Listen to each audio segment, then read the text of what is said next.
حدث سعيد ينتظره العالم بفارغ الصبر، حيث سيتم افتتاح المتحف المصري الكبير، والذي يعتبر الهرم الرابع للحضارة المصرية، والذي كان لي شرف العمل به كباحث ميداني في عام 2005. ويضاف هذا إلى السيرة الذاتية الخاصة بي والتي أعتز بهذا العمل.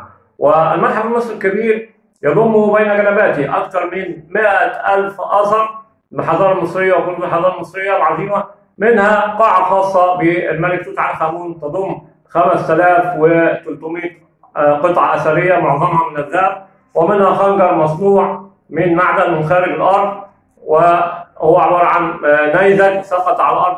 وأيضا توجد في المتحف المصري الكبير أكبر تمثال الملك رمسيس الثاني، كما يوجد أيضا المسلة المعلقة، وهي عبارة عن مسلة توجد نقوش في أسفلها ينظر السائح إليها وإلى هذه النقوش من أسفل. والمتحف المصري الكبير يعتبر فاتحة خير لمصر وأيضا لمحافظة الجيزة، فعلى رواد الأعمال ورجال الأعمال أن يستعدوا وأن يتم إنشاء فنادق 4 نجوم و3 نجوم لاستيعاب الحركة السياحية، كما أن كل صاحب شقة عليه استثمارها وتأجيرها للسياح، حيث سيكون التدفق السياحي والرواج السياحي كبير عند افتتاح المتحف. وأيضا على رواد الأعمال إنشاء المقاهي والكافيهات، وأيضا مطاعم التيك أواي ومطاعم الأكلات الشعبية المصرية مثل الكشري والفلافل التي يقبل عليها السياح. علينا أيضا الاستعداد بافتتاح محلات الهدايا والبازارات ومحلات خان الخليلي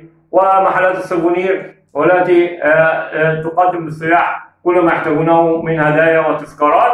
وأيضا علينا أن نعمل على نظافة وتجميل الجيزة وجعلها مدينة خضراء، وحتى يأتي السائح إلينا ويجد كرم الضيافة ويجد الرؤية البصرية الرائعة الجميلة التي تتمثل في الحضارة الفرعونية العظيمة. وأيضا علينا أن نستعد بالفنون الشعبية والملابس الفرعونية، وأيضا بالاحتفالات لهذا الحدث الكبير. وعلينا أن نجعل مدينة الجيزة مدينة خضراء واستعد المصريين، فالسياح قادمون ومعهم دولارات وخيرات بالملايين. سلام.